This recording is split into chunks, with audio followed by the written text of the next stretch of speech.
Welcome to CTG Weekly. Oh, Welcome to CTG Weekly with Mark and Andre, a weekly podcast where we talk about anything we want to in games and what we're playing right now.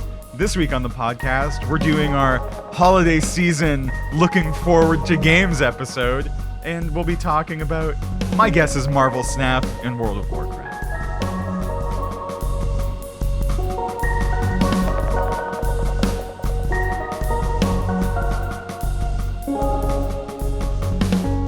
Well, let's start with, we're in the anticipatory season. It's that big time of year, the lead up to the holidays, where we're all looking forward to getting our favorite games on the heels of some big releases. Such as, you want to start with the big one or what? well, I guess there's a bunch of big ones, so it's going to depend which ones we're talking about. But I'm guessing you mean God of War, right? Yeah. Coming out in 1 week from today, November 9th.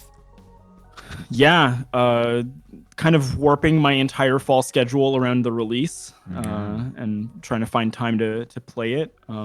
Some early reviews out today, actually.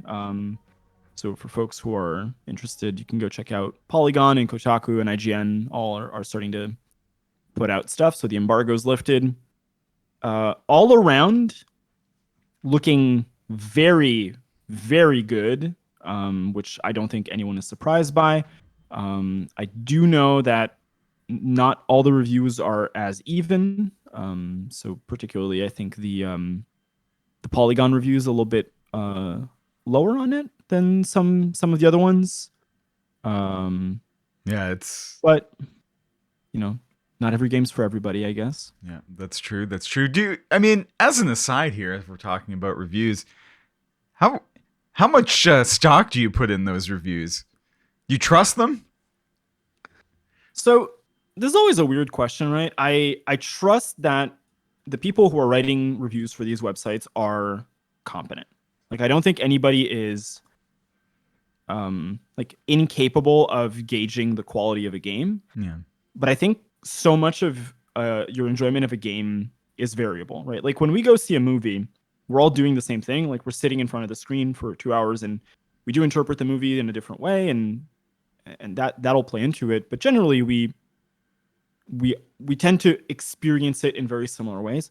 There are games where what I do and you do are starkly different. So an example would be, like, I tend to follow the main quest line and zone order as prescribed by most games, whereas I know that you tend to be much more freeform and to explore however you feel like it. If I can. And I feel like, so I feel like you can end up with very variable reviews. Like, if all across the board the reviews were very bad, that would be an indicator for me that, like, there's a problem. Right. But when one is an outlier, it's a bit tough, and I can say, well, maybe that person didn't gel with the product, or maybe the gameplay experience wasn't what they wanted.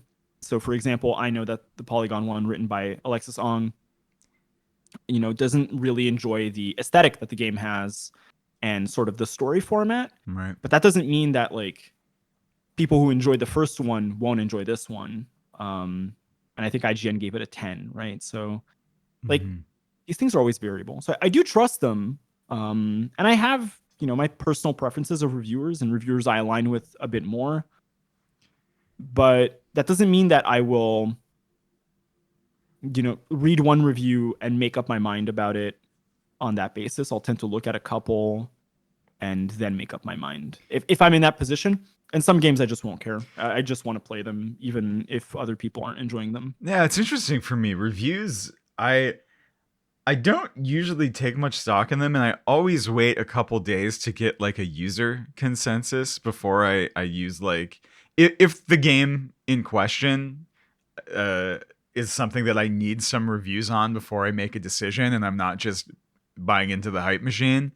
I usually wait and see what users are saying about the experience, usually through, like, Steam reviews.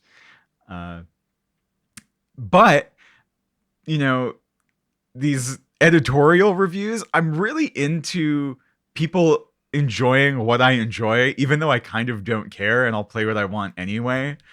Same is true with a movie review. I don't think these written reviews actually impact what I end up buying.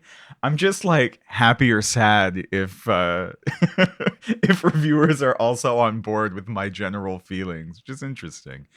Well, it's probably very affirming to, Yeah, enjoy something and then hear an account from somebody who is enjoying it, maybe for the same reasons you are, and maybe for other reasons, which will like enrich your experience. And so I think of it a lot as like, old discussions around the water cooler, or yeah, like watching a show or a movie, and then in the morning when you go to work, you turn on the radio, and radio hosts that you listen to are talking about it and having a similar experience to you.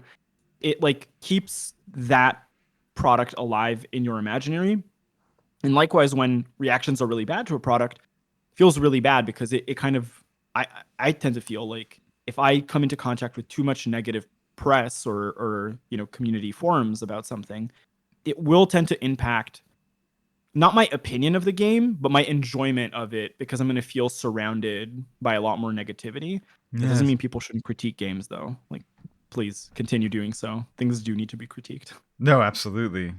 But critique for some benefit, I think, and maybe that's the thing of like the form of reviews and general criticism of games. Like, I think it's important to remember that people work really hard on these things, and there are ways to critique things where you still talk about the value and the effort that has been put in.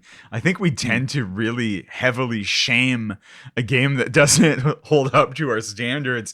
Even, games that are almost unanimously good, like Elden Ring, the critiques against the game can be very severe at times. And I'm like, I'm not sure this is the way to get the point across, but hey, maybe that's just a preference Right. thing. I'm an old softy and I care about people's feelings.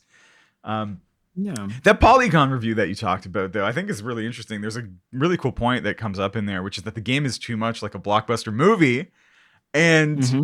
I think that's probably something we could run with here for a bit in terms of like, that's kind of why I'm excited. Like, Yeah. the last God of War felt really special in that way, in a way that, like, I don't know, only like those really bombastic Call of Duty campaigns kind of feel like this Right. as well to me. But this was different. This was more of a fantasy, well, mythology themed blockbuster game. And it was so cool that that's what we got. And, this was a detriment in that review. But to me, it's like, well, this is kind of what I'm looking forward to. I want the blockbuster game feel here. What do you think about this? So for listeners, in my not this podcast part of work, I write about how games are becoming and have been becoming like blockbusters for a very long time, especially when we're talking about AAA games. To the extent that we should probably actually just start calling them blockbuster games, or talking about studios that are AAA studios as blockbuster studios. And I think there's good and bad blockbusters, right? And I think blockbuster is usually, we think of it as an economic scale thing of like a game costs a lot, so it is a blockbuster game. There's a lot of theory about what constitutes blockbusters. And generally, the two characteristics you're going to have with them are one, that it's positioned as a cultural core. So it's a subject for all of us to talk about, which clearly God of War is. And the other part is it being a technological tentpole. So these games pushing technical innovation, photorealism, gameplay mechanics, customization, mocap, whatever you want to talk about. Like different games do it differently. And in certain cases, the marriage of blockbusters to other forms of legacy media, right? So God of War, I think, is really emblematic of a push towards the art blockbuster that we can track back to BioShock, really. And Yeah. the idea that like games should be mirroring established art forms to shape their story format and also leverage what makes them good games. Personally, I'm a bit agnostic to like whether that's a good thing or a bad thing. I'm just saying it is happening. Like this is a thing that studios are doing, which is really evident by the ad that we just had with Ben Stiller, Travolta, and LeBron talking about God of War, or the fact that like Christopher Nolan shows up at the Game Awards to open the ceremony for people, or that The Rock is at Summer Games Fest. Like we're in this field. Yeah. Now, God of War specifically, I think, or the last one, if we should differentiate like God of War and Ragnarok. So I can't speak to Ragnarok because I haven't played it yet. But original God of War, I'm now on my third playthrough because I'm playing it with my partner so that they can witness it. And it holds up. Like I find that all these aspects gel together and produce a very rich, enjoyable experience for me, and one that is aesthetically distinct. That is, it has its own tone. It's worthwhile. I feel an attachment to the characters, and I think that's generally a success. Now there are critiques, especially academic critiques that you can make of these games. I still think they're fun, and to your point, the second playthrough that I did was at our workplace with this game 2 years back, I think, or 3 years back. Yeah, a while now. Where I shut down I put the difficulty to the highest, and I turned the UI off to try out their sort of like seamless mode, and it was amazing. Like I still think that increases difficulty, but it made the game really feel seamless, and I enjoy that this kind of stuff is happening. So I think it definitely is a blockbuster. I'm not convinced that's a good or a bad thing, but I do think it's interesting that that's how we're critiquing it. Yeah, it's from the get-go. It's one of the first one, the one from 2018, 2019, God of War. It, to me, actually felt like the first blockbuster game. Like I know there are a bunch of AAA big budget games that get made all the time, but maybe this one and Red Dead Redemption 2 were the two games I played that are like, these are changing the way we can think about these to that next step. And I'm not trying to like invalidate like the Batman series from WB that, you know, keeps going. That is a high quality product. Things like Horizon Zero Dawn, they look really good. They're graphically nice games. They have good stories, but there's like a very thin line that something like Red Dead Redemption, the new God of War, is that they're crossing, that make them like this is the game blockbuster quality. And for God of War, I think it's just really subtle things like where the camera is and how it feels directed, not always by the player, where the camera is like very strategically being moved following behind Kratos. And I mean, the quality of the performances in these two games also is just exceptional. And yeah, also I think both of these two games have in common this, you're not rushing. And I think a lot of players were really frustrated by these because in God of War, it does feel like you move slow. In Red Dead Redemption, it does feel like you move slow. But the slowness gives the game a kind of, I don't know, an artistic space to breathe and for the player to sit in. And I think maybe this is like the distinguishing quality that makes these more filmic in my mind. What we're effectively trying to single out or to contour is kind of like the blockbuster vibe, right? And the idea that a lot of games have a game vibe and that's overriding, whereas this game might have more of a filmic vibe that is overriding. And I think we're going to have that every, like, you know, half a game generation. There's going to be one or two games that you feel are either the capstone to the generation you just finished, which I think is sort of a comment that you and I have made about Cyberpunk 2077, where it feels like the end of the last generation of games. Yeah. And kind of the apex of that form of design. And something like this, which even when it came out in 2018, felt like it was dragging the industry forward to deal with that, right? Yeah. Well, I'm looking forward to it, and I hope I love it. 100%. I severely doubt that either of us are going to have a bad time with this game unless they've done like a 180 design wise, which from what I've seen does not appear to be the case. So, you know, I'm pretty comfortable recommending this one to listeners right now. Yeah, but there are a bunch of games that are also out now or out soon. Do you want to take the lead with one? Do I want to take the lead? Well, I mean, we can talk briefly about Tactics Ogre Reborn. That's coming out 2 days after Mm-hmm. God of War on November 11th. This is a remake of the 1995 game Tactics Ogre, which is a la Final Fantasy Tactics, a tactical strategic RPG. A class-based system where you're on these isometric maps, doing little fights with an overarching narrative. That's what this game is. So if you like Final Fantasy Tactics and that style of game, this is what realm this is in. Did you play the original Tactics Ogre? I did, and this is maybe a spoiler as did for our I. other series, which is like we will be getting to tactics games soon. So I'm a lifelong fan. Arguably, Ogre Battle, which is the same universe, different game system to tactics, is what set up me doing this for a living, or me being in academia in games. So I kind of have a strong bias for these games. I also really like the way that they deal with ethics and like branching decision trees. So all that stuff really works for me. Yeah, same. I mean, Final Fantasy Tactics, spoiler alert, one of my favorite games all time. This Tactics Ogre, despite having played it, I think takes up less space in our cultural memory of tactical games and in my own mind, despite really loving the Ogre Battle and series and Tactics Ogre.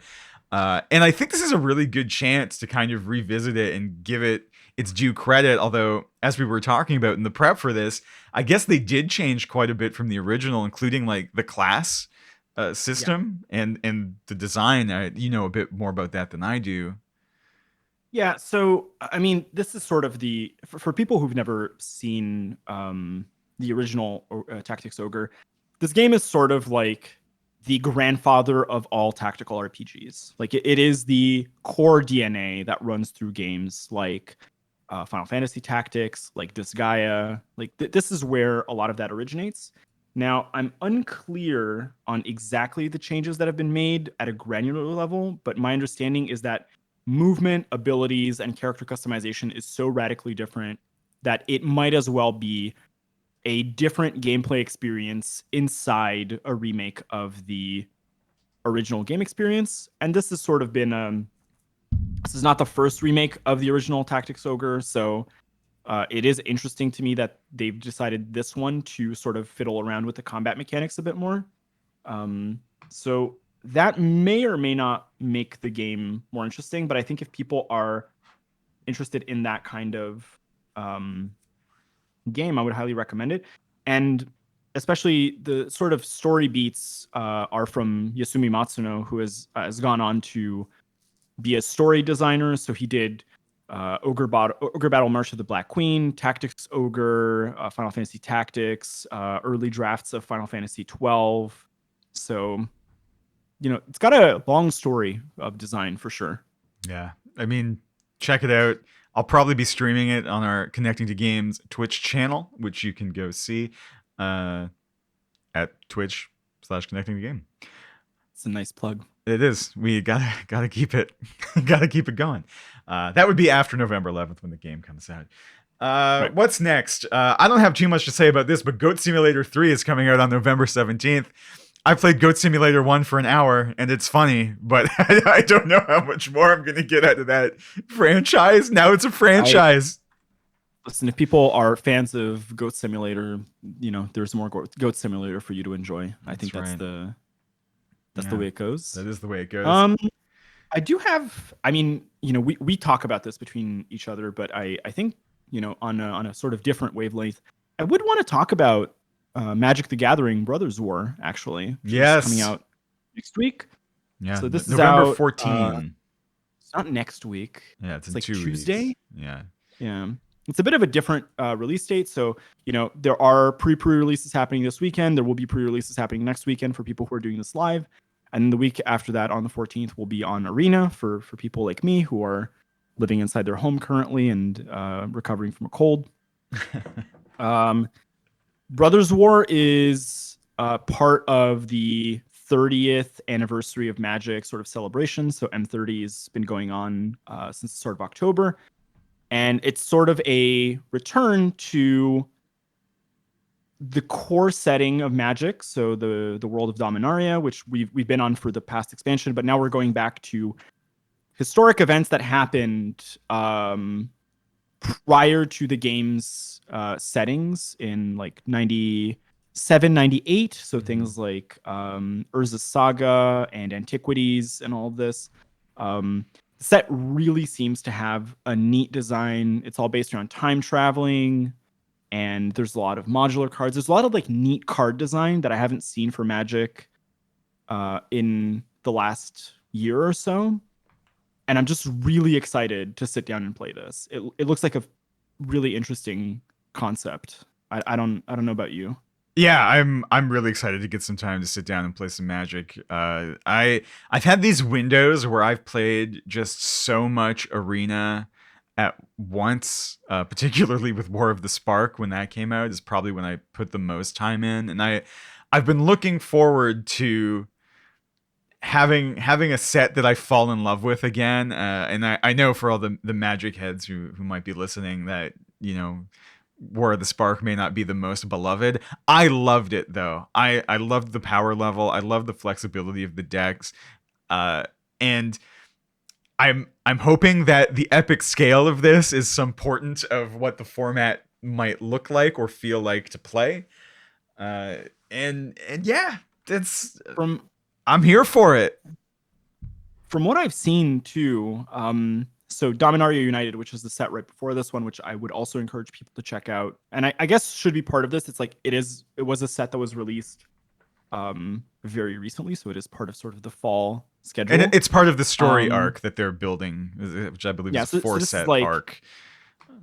Yeah, this is like chapter 2 that we're going into. Yeah. These really have a new, fresh take on the aesthetic of Magic that really defined a lot of core Magic for the first decade of its life. Yeah, the art in this set really is an incredible, like, future throwback, I guess, is what I would call it.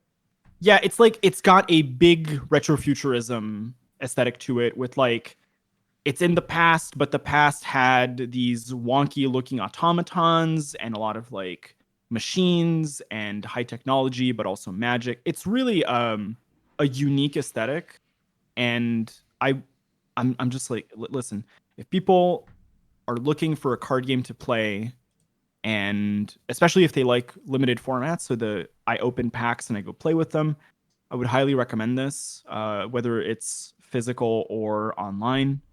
And yeah, Brothers War, you know. Yeah, and I mean, if you're feeling safe or you're all masked up, head out to your local store and make some friends. Help those local game stores, because they're still struggling. The pandemic hit them hard. So, you know, get out there and play some games if you're feeling comfortable doing that. But if not, Arena's always there. And that way you don't have to socialize, which, you know, is my preferred method as well most of the time. But it is important to support those game stores, I think. Fair enough. 3 to 4 days after Brothers War hits Arena, Pokemon Scarlet and Violet is what's next. Incredible. It really feels like an unrelenting November. No, it is unreal. So how are we feeling about this foray into the Poke world? So, I mean, we talked about this off mic before, but I don't know if I have the time to play much of it this season. The setting is sort of, they're always themed. So this one, my understanding is that it's themed after Spain. Okay. So that's neat, and I'm interested in that. A lot of the Pokemon types seem really cool. There's a lot of like new ghost types, and that's always like a neat thing. I have this sinking suspicion that we're going to have the exact same take on this that we did in this week's episode of you know, when we did the first Pokemon. Yeah. Which is, it's probably going to be another Pokemon game, which means it's going to be of high quality if you like Pokemon, and it's going to have a lot of new Pokemon and new gyms and new customization options for your characters. And that's It's cool. Yeah, my greatest hope is that, retroactively, that comment you just made is completely wrong, and this like blows every game this year out of the water, and it is like a true reinvention, not just for Pokemon, but for video game as media form. This is the new blockbuster Pokemon game. It is not even the new blockbuster Pokemon. It sets the gold standard for what a game can be. But I don't foresee that happening. And as much as I would like that to be the case and to really feel compelled to buy this, I'm not there. If you were working at like the Pokemon company now, yeah, and you were putting out, Crimson Violet, and you said, okay, so we have the franchise that makes the most money worldwide. Yeah. Here's what we should do. Change the formula. Well, if I was working at the Pokemon company, what I would do is Pikachu would be old and gruff and have a giant beard. The camo would rest a few feet behind him above his shoulder, and he would have a son. Oh my god. And the son's name would be Pikaboy. Oh, Jesus. And I think I would call the game Peak of Chew. Terrible. Yeah, that's bad. We can move on. That's a bad name. That's why I don't work for Pokemon. So, I mean, in all, being serious, it's probably going to be a very good Pokemon game for everyone who wants a Pokemon game, and maybe that's fine, right? Arceus was, I want to say beginning of this year, but I might be off, actually. I can't even, time is a circle. But it has been a while since Sword and Shield, and Sword and Shield wasn't my favorite, right? Even if we're ranking these from one to the next, like I've been pretty down, not down, but I've been kind of like not super excited about the franchise since Sun and Moon, and so I'm happy to have a new installment, and maybe it'll be fantastic in that. And Sword and Shield is also a bit strange because it was like soccer themed. And so if you weren't into the soccer theme aesthetic, or like that didn't do anything for you, especially on like the level of how you could customize your character, then maybe this is, the game for you. I'm more than happy to like pick it up for Christmas, and I'm pretty sure like one of our colleagues is also going to pick it up, and we're going to get to take a look at it beforehand. But it's not number one on my list of things that I want to be investing in game-wise right now. But for people who are listening to this and are primarily Nintendo Switch owners, it is probably out of the gate the best Nintendo Switch game coming out this fall season, for sure. Yeah, that's probably true. Moving on from Pokemon. 10 days after Pokemon, World of Warcraft, Dragonflight hits, and I think we'll use this opportunity for me to talk to you about the game I've been playing this week, because World of Warcraft is a lifetime commitment, even when you don't intend it to be so. So we talked a little bit about Dragonflight last time, but just as a refresher, it is the 8,000th expansion for World of Warcraft. Which they've been putting out every 2 years, roughly, lately, which is nice. It includes a revamp of the talent system, so some character customization options, a whole new realm, a dragon-themed realm to explore, and the standard World of Warcraft fare.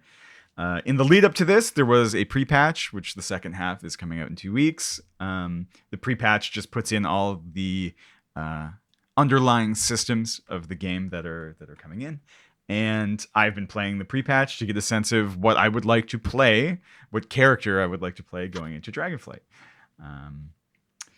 And so where am I with this game? Well, I had decided that I was going to play the Enhancement Shaman, which is like this close range melee nature themed dual wielding lightning and fire machine. And then 2 days ago, on November 1st, there was a patch released that nerfed their overall damage. It was the only time I've ever seen a World of Warcraft patch notes that was this that was just like this. Usually they're very granular and they talk about like specific changes to every ability. The Enhancement Shaman patch note read all damage reduced by 25%. And so I once again find myself in this limbo of I guess I don't know what I'm actually gonna play still. Do you think at this point, like, Blizzard employees are just monitoring your account and whatever you like click to play, they're just like, tank it. It Go. felt this way this time because I was playing a warlock, a demonology warlock, and I was like, it's not performing super well, and I guess it's not for me. And so I switched the enhancement shaman, and I really liked it as I was leveling it up. I was like, this is really cool. The abilities flow well together. There's a lot of talent choices. Like it feels like within their one talent tree, they have like 3 distinct routes that they can go. That is really, really nice. Like I really think that talent tree is like emblematic of what a good talent tree looks like in that game. It's Really fantastic good work. because for folks who don't know, this enhancement shaman has been kind of in the dumpster for two expansions. I don't think Like it's been the dumpster the whole time for those 2 expansions, but it's throughout the history of WoW, it's not a meme class, but it's one of the classes that is often either mandatory or you really don't want one because it doesn't do anything. Right. I think Shadowlands had a similar patch note for, I can't remember if it was Arms or Protection Warrior. It was like a 15% reduction. Yeah. And people were like, that didn't go over well at the time either because people had been testing for that class for a really long time. And it kind of takes wind out of the sails. Like it de-hypes people to play that because if they've been testing the class and all of a sudden on the next build, that class is 3/4 as good as it was before. Yeah. Then it feels worse. Yeah, right? I think one of the things is even if it's functionally the same as laying out all 15 abilities that they use, and each of those are tweaked in some range of like 15 to 25% worse to bring their damage in line, that still feels better than just saying we hit the whole kit by 25%, because you just assume, and rightly, because this is what the number says, that the thing that you like to play is just 25% worse than it was the day before. Right. That's pretty bad. It's not like my one ability is 10% worse, but at least this one is only 5% worse, so this thing probably still does a lot of damage. That none of that is really clear, and you're just like, oh, I just feel bad. And I mean, I've been playing since they did those changes, and it is really noticeable. I'll pose this as a comment, but maybe it's also a question for your experience with this. But I do know. So something similar happened to Hunters a couple years back, where they made a change like this. And on paper, it wasn't a big change. I think it was something like a 10-15% decrease. But that skill was something that you used to kill small monsters in one hit and then move on to another monster. So you went from 1 hit per monster to 2. So although it's a 15% reduction, it actually kind of doubled the time you spent at every small engagement, which means your speed was about twice as slow, even though the numeric change was much smaller than that. Right. So I don't know if that's been a feel, right? Where you're like, well, now it just feels exponentially slower to just go through adventure quests. It does. Yeah. It feels substantially slower. Which, I mean, they're not balancing for that, right? They're balancing for endgame content. And in the Dragonflight beta, the Enhancement Shaman was overperforming by a substantial degree. It is still not the best feel, the way that they approached the balance here. But I mean, long term, I get it. It does change what I'm actually going to be doing.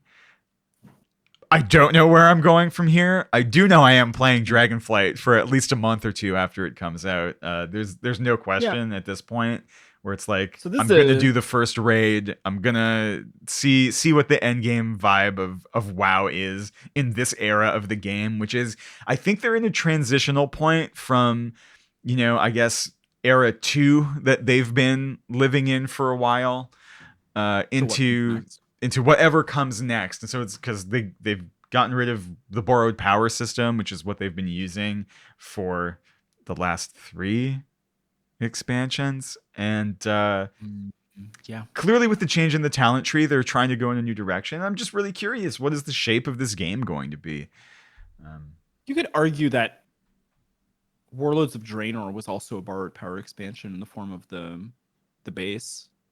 Like there was a lot of stuff Less there. so. Yeah, Maybe they're that's going also into Era 4, actually. It's a bit of a pedantic discussion about where they're going, but they're clearly trying to transition away from the recent design philosophy, probably into what would be the 4th era of the game. I'm Yeah. I'm unsure how much I'm going to be spending in terms of time with it, mostly because I'm really caught up with work commitments elsewhere. Yes. But I will say this game I think is going to be speaking to a completely different player base than WoW has been speaking to for a very long time. Like for a very long time, it's been trading on the fandom of people who've been around for a long time, diehards, right? And a good example of this is my partner, who's never picked up a World of Warcraft game in her life, and she is legitimately excited about this game simply on the basis that you can customize and ride your own dragon, which makes this game feel like the first game that is like How to Train a Dragon or How to Train Your Dragon, Yeah. right? And so I do think that this game will appeal to a different demographic, a different segment of the player base who is now coming in. There does seem to be very relatively a big advance in graphics quality, in terms of how flying movement feels in the game, Mhm. in terms of there's a new species of character that you can play, and so all that stuff I think is going to gel really well to bring in a new crowd segment in much the same way that I think Mists of Pandaria did post Kung Fu Panda. Right. Like that Yeah. did appeal to a segment of younger fans of those movies who now had a game version of that movie to go like mess around in. Yeah. So I'm excited. Yeah. I think the last point I would say on this is that, like, I have all these memories of WoW when I played, my most hardcore era of playing the game, of like, WoW is an old looking game. It still is an old looking game, but it does look good now. And I always forget when I go back that, like, the aesthetic of this game just, it's lasting, right? And they make just enough changes, maybe slightly behind the right time to do them, but to update graphically and some of the animations. And it's like, it still feels fresh despite it being 20 years old. I'll I'll make this point about it. Much of the same way that we talked about God of War, like a game that is a blockbuster in terms of photorealism, like verisimilitude. Mm-hmm. This game, I think, is a blockbuster in the cartoon sense. Like it is kind of enduring because it isn't trying to compete with cutting edge, like skin gradients and foliage and hair part and light particles and water quality. Like it doesn't care. It isn't trying to do that. It's trying to be faithful to its own aesthetic, to have very outsized, bombastic, cartoony villains, and to provide a really cool, visually vibrant experience. And I'll cite a really reliable source on gauging this that is completely not a gamer. My 61-year-old mother is excited for this game for me to play to the extent that she called me and was like, I just saw the commercial. Don't forget to pre-order your copy of World of Warcraft before they run out at the store because it looks so good, right? It does look good. It's very colorful. It has, like, it does have a general appeal that I think something like Shadowlands, which is very grim, really doesn't have. Yeah. And WoW tends to do this. Like it tends to have like a very colorful, upbeat kind of high fantasy expansion followed by like a grim one. Although arguably like Legion. No, wait.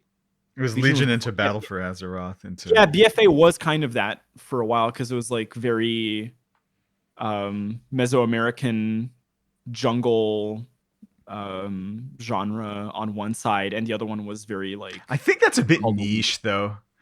It's It's not. a different kind of vibe, but they let you Yeah. choose, right? You could be, if you were Horde, you opted for that. If you were Alliance, you opted for like the other zones. Yeah. The Alliance Um, side of the campaign wasn't very colorful. I felt it was quite gray in that it's expansion. very But Halloween aesthetic. yeah, it.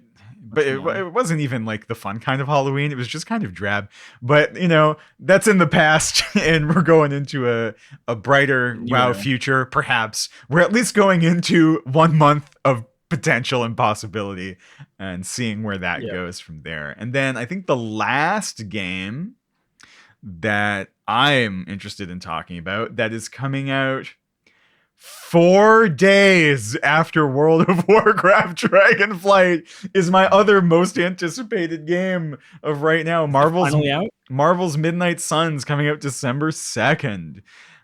Which is made by Firaxis. More specifically, it's made by the folks who make the XCOM games, which is one of, if not my all-time favorite series. I just love playing XCOM so much, and this is a different thing. This is like a card-based tactical uh, strategy game, a Yeah, la no. combining the vibe of XCOM with something like Slay the Spire, which is another favorite. So this should really be my game of the year if it delivers. It's offering everything I'm asking for. And one of the analog games, one of the board games I've been playing for the last year is Marvel Champions from Fantasy Flight Games, which is also amazing. It is a PvE, so it's a player versus the AI style card game that I also love and also just think is amazing.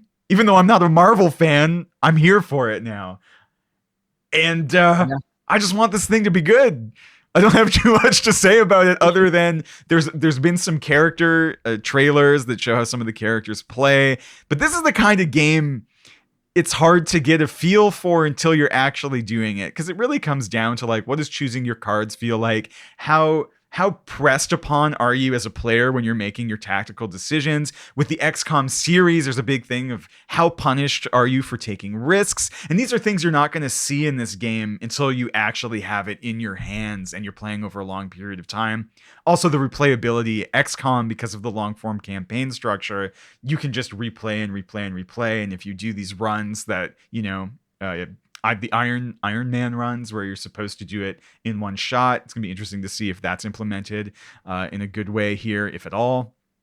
And I'm just, as you can tell, so full of hope for this thing. Like, I want this thing to for lack of a better term, completely punish me while I'm playing it, but to provide me with these great gameplay and customization choices.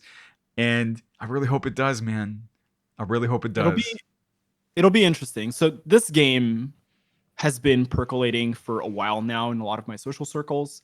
The other aspect of this, which I think is animating a lot of folks, is that this is sort of the culmination of the 2022 return to the heavy metal aesthetic. So it has a lot of like Todd McFarlane, Spawn style aesthetics for the Marvel characters. So it is like, it's a bit of a different take on that universe, which I think is appealing to some people who are a bit burnt out on the core Marvel aesthetic in Yeah. general. So that part is looking really good. I suspect two things are going to happen with this game.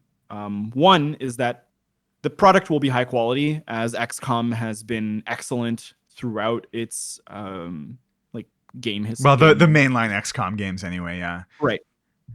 And I think it's going to give rise to a new segment that is really focused on these games by virtue of opening it up to people who are more on the Marvel MCU style or comics train than people who are like dedicated XCOM fans. I suspect because it is meant to appeal to a wider audience than the XCOM fan base, it may be slightly easier to play to make it less punishing to new players, but that's probably solvable by just upping the difficulty a notch if like default is a bit too easy. Yeah. So I'm excited. I'm also a fan of card games generally. our Magic discussion has uh, maybe indicated. So I'm excited to see how XCOM's formula is mixed in with the randomness of like card draws, card selection, card upgrades. Like all this stuff is really exciting for me. And one of the things that actually interests me the most that I'm really curious to see how it works out is the game has a pretty large roster of characters, and I want to know if out of the whatever number of characters you're going to be allowed to pick from, you play all of them every map, or if really you're incentivized to focus on a core crew, and then different runs will have a very different feel based I on think what it's crew more you that build. way. Like That would be you're going fantastic to because that means create like this is my core group and these are who I'm, because there's the system where you have to go talk to people in your base and you get to unlock their abilities based on who you're speaking with. So yeah, the idea is you don't have enough time to talk to everybody, so you're going to have to pick and choose who you invest into, and that's probably going to be your main crew. But again, I'm curious because I don't like to spoil myself too much on these games. I'm not too sure if there's like a permadeath system where if you make some I have mistakes, no some of idea. your characters are taken out of action, so you lose your investment, which is a big part of what makes XCOM work for me because your choices have a lot of consequences to them in combat. If you screw up in combat, you lose your best units and you have to adapt to that. And I find that to be really rewarding. Even if you make the mistake, it at least costs you something, but you still get to keep playing You're like and a can maybe compensate for that. Yeah. you're a Nuzlocke player, but like in every game that you can be. It's really interesting. This is going to be an ongoing discussion because I play completely differently. Where I'm like, no, a character died. I turn off the console and Yeah, reboot but the the game. weird thing is, like, unlike with the Nuzlocke thing, is that I don't like it to be an optional way of play. I like the game to be built around that idea. Like, I don't That's like fair. to mod it in, and that's why I like XCOM. Is like the whole game is for this. It's why I liked Elden Ring, and it feels like this is what this whole thing is supposed to be. And I don't know. So I have a final question for you Yeah. on Midnight Suns, which Yes. maybe is unanswerable now. Which character are you most looking forward to playing based on what you've seen? Oh, goodness. Scarlet Witch, maybe? Okay, She's that very tends to cool in be Marvel Champions as well, and she's kind of in line with the kind of characters that I like to play. yeah. I generally like these range caster defensive hybrid characters if they exist in a game, but You like battlefield control and you like something that gives you a lot of options and yeah, I do. like has a high skill ceiling. It's just what I Um, gravitate towards. Wolverine did look very overpowered in the preview well, that's what I was gonna video say. that they showed, but everything I has haven't even looked cool seen. so far. Uh, Listen, I'm gonna pick whatever scales with speed and is very aggressive. yeah, and Probably Wolverine or Spider-Man in some fashion. and really, as is the case with most of these games that have multiple heroes that you can pick from, where you can make a roster. Um, I like to dabble in everything. Like as far as like MOBAs go, I try and play every hero in the game at least one or two times to get a sense of what they're like. And I gravitate to some things that would maybe fall outside of the general archetypes of like a blue player in Magic that I have settled into. That's not really the same way I play every game. It's usually game specific. So we'll see what happens. But I'm excited to have this in my hands 3 days after the other big game I've been waiting for is out as well. So hopefully I have time to play and stream all these things. But Right. we'll see. And so, did you have a final game you wanted to preview? If not, we can talk about our last Well, game here. so I'm gonna make a small mention of it before we swap to the game I've been playing. Yes, for sure. The final game that I'm looking forward to, and the release date is a bit murky right now, is the new setting for the Arkham Horror TCG. Okay. So this is Scarlet Keys. Um, I'm sure we're gonna talk about it more. I have pretty much all of the Arkham cards that are available to purchase. It is my favorite board game to play. I have an extreme love for it, and I feel like the game has only been getting better since its initial release in 2016. For sure. So that part's excellent. This new campaign is supposed to be a sort of globe-trotting conspiracy against a cult of some kind. And so for the first time, usually Arkham campaigns tend to be focused in one region at most, and often one town more particularly. Mm-hmm. This one is supposed to be across the globe. So places like Istanbul and I think Italy. And so I'm very excited because that means like I can, I tend to play one of these sets over 4 or 5 weekends. And that means like in my head, I can like set up the vibe for that by listening to music, listening to movies, and really like getting into that space. So that part's really exciting. And the way that these products tend to work is they're usually split into 2 boxes. One is the campaign box, and one is the investigator box. This is a new development. It used to have a different kind of distribution model, but this is how they're building it now. And so the campaign box isn't out yet, so I can't speak to that. But the investigator box is out, and it looks spectacular. So the 6 new characters you can play are really unique. They have some really fun, like a character that has no class but scales with allies. There's like a butler that you can play like a hyper dedicated support character for your teammates. And they have a non-binary person of color who is a safe cracker and one of the first sort of really dedicated assassin characters that plays like on a different axis than that class usually plays. So that's interesting. Overall, it looks like this is going to be a really, really good set, both in terms of player cards and in terms of the setting. So yeah, if you're into Arkham, Scarlet Keys is out. And if you're not into Arkham or you haven't tried it yet, I would highly recommend getting the Night of the Zealot base game and trying it out. Or finding a group in your town. There's a lot of Facebook groups and BGG groups that do this. Arkham's spectacular. Like it is 100% my recommendation for a single player, 2 player, 3 player, 4 player board game. It scales extremely well at all player counts that it supports. It's a fun game to dive into. I mean, Fantasy Flight stuff is just pretty good. Fantastic. Yeah. Yeah. So that's my short spiel for that game. You're gonna have an even longer spiel now as you've been playing Marvel Snap.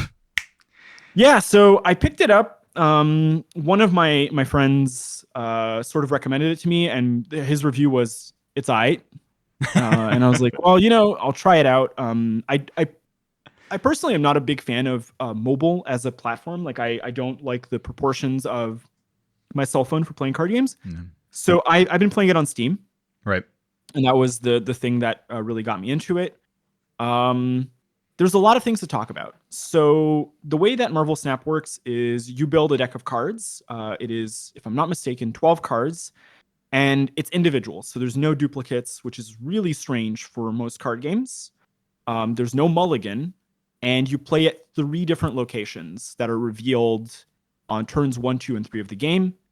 And you're deploying cards face down, and then they flip, and you don't get to see what your opponent's playing. You're playing at the same time, and cards are revealed simultaneously, but there are turns. The game is quite frankly more interesting than I expected it to be. Like I went into this with like rock bottom expectations of it being a mobile game.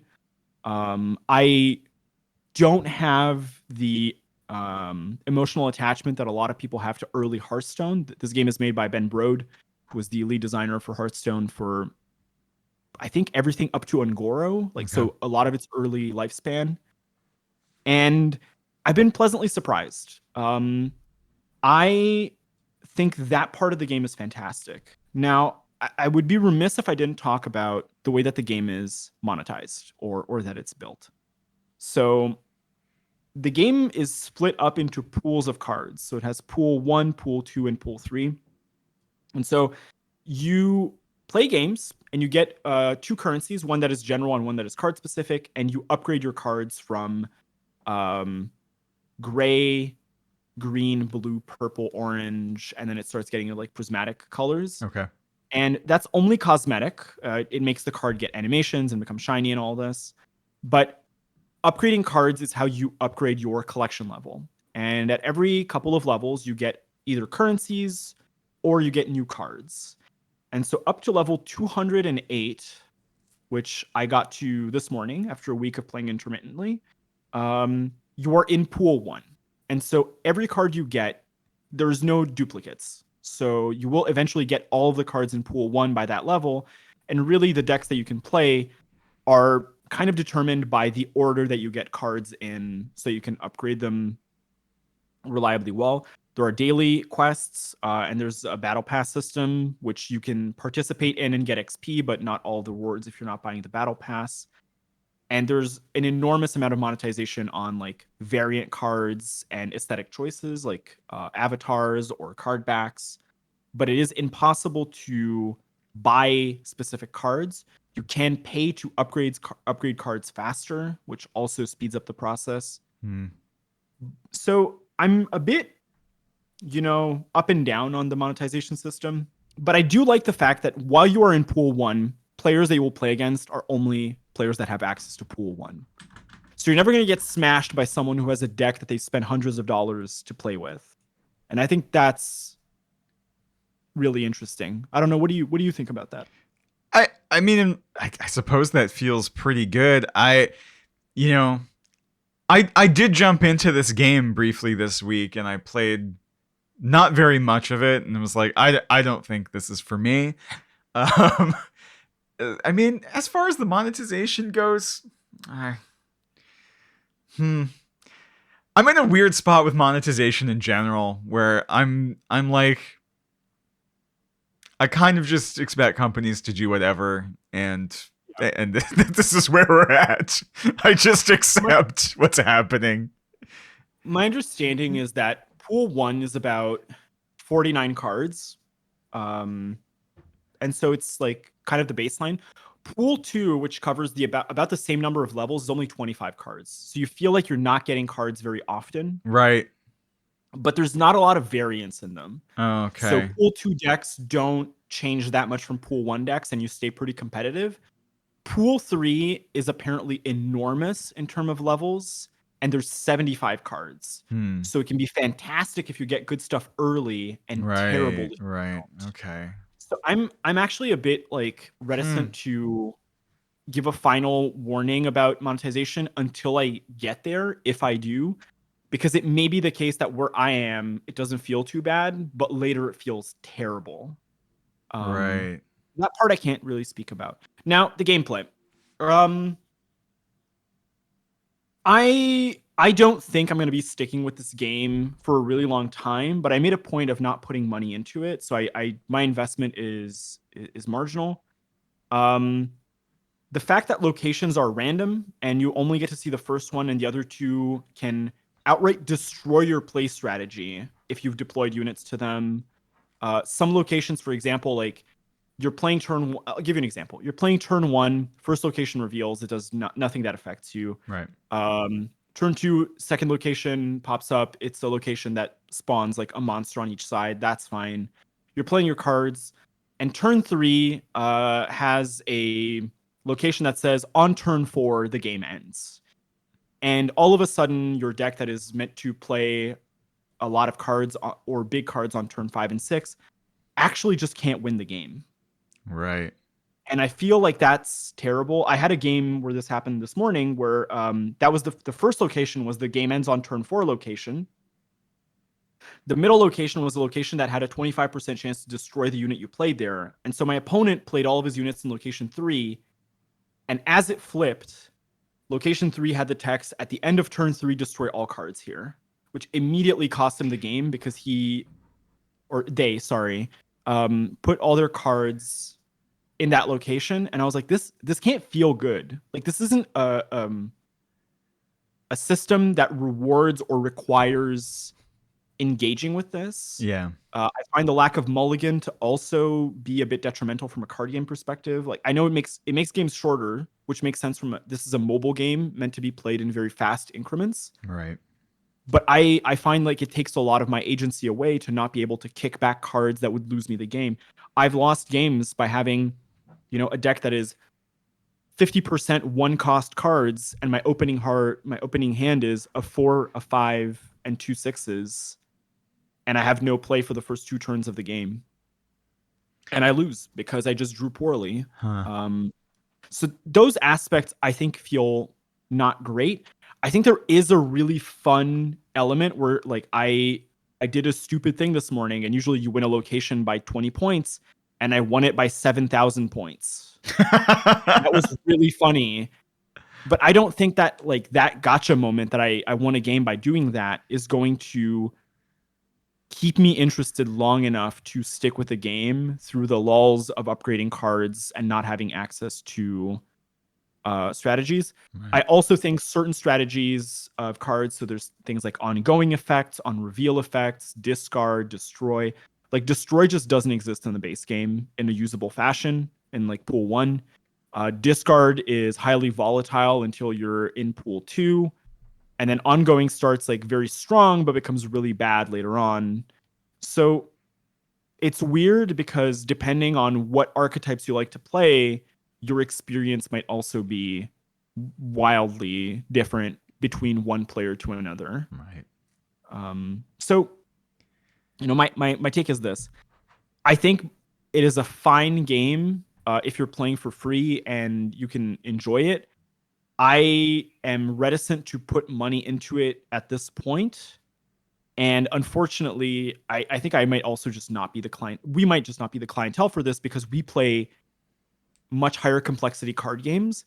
Not to say that those games are better or worse than Marvel Snap, but I think what we want out of card games is a higher degree of agency and complexity that rewards reacting to the game in a different way. Yeah, that was my feel when I was playing it as well. It's just I don't think it's bad by any means. I just definitely don't think it's the game for me. I also think you mentioned it earlier, but I think the two of us specifically are kind of like the worst pool for this because we play Marvel Champions as well. You much more than me. But if you already have a Marvel themed card game, you're not even getting access to the like, oh damn, I always wanted to play a Spider-Man card game because you already have one. Yeah, and I had that here. as I was playing as well. And there's something about Marvel Champions, even though it's not competitive, it's a PVE card game. Like you get to really customize your hero's deck in that game in a way that feels way more engaging than throwing, I don't know, the Hulk down on a location that blows him up 20 seconds later. I don't know. There was nothing about that made it seem like this needed to be Marvel, or I don't know. I will say, because it seems like I might be down on this. This game does have a system that I think is really interesting from another game. So something that you can find in the board game Cyclades. This game is kind of like a soft wager game. It also Gwent had this a lot as well, which is effectively like you are sort of betting that your opponent can't beat you in certain locations. You're trying to goad them into putting points in locations that you don't really want to win. Yeah. So that aspect I think is enjoyable. It may be the case that at a competitive level, like at a really high elo, this game is actually like really fun. And when you get there, you understand the nuance of it. I just think there's too much base variance in locations. Yeah, and I have this thing where me. if the core of this game, like in the really high level play, if in the meat is this like high level bluff situation, I think those games are so much better if you get to look your opponents in the eye, right? It's like playing poker at the table. Or if the game is actually this, the thing I would always go back to is I would probably just rather be playing Android Netrunner than this, right? Like it's Oh god, it's one of those things where anything that in the core level fills that same niche, I'm just like, well, I think I can't get into this unless it's close to as good as that. And Marvel Snap was not coming close to that. Although it is true that you are doing these next level bluffs a little bit in that game to try and, do like false commits. But yeah, I've had games where it doesn't matter. Yeah, I've had games where like the locations really just override that aspect of the game. And I've had games where like that has been the core part of it. And those are like the brain burners, the ones where I don't snap and I have to like wait and be like, am I winning this? how much energy do they have? What can they play based on what they've been playing? What do I expect? Like it does get to that point.